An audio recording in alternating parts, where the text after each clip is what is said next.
mine's a little more scattered than Alan and Darius's.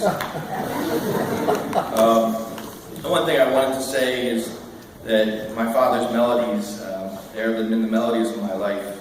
And his jazz is the jazz I hold all jazz to be a standard to.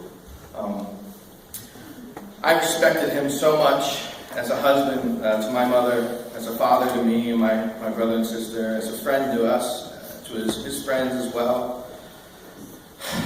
It was important for me to develop a friendship with him, and we were able to do that despite the struggles of adolescence. I always admired how hard he worked.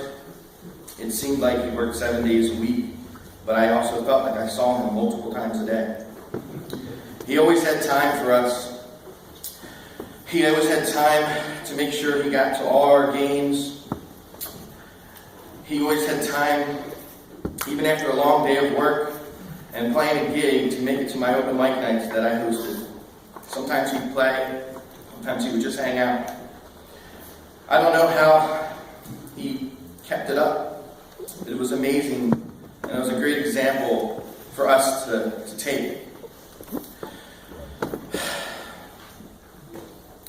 There was one thing I had an older friend of mine say to me once, that a great musician can always make any instrument, no matter how ratty or how out of tune it is, sound great.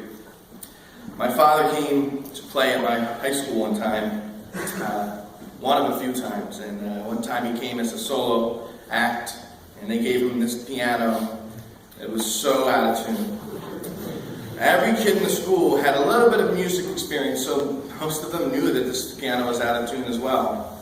He proceeded to put on such an amazing show that every student and every faculty member stood up and applauded him. He brought the house down. At the end of that, I just remember people that I didn't even get along with come up to me and tell me how amazing it was to see him pour his heart out, even though the piano was out of tune. We love you, Dad. Thank you for giving us a wonderful mother who's been our rock and our glue that's held us together through the years. We will miss you.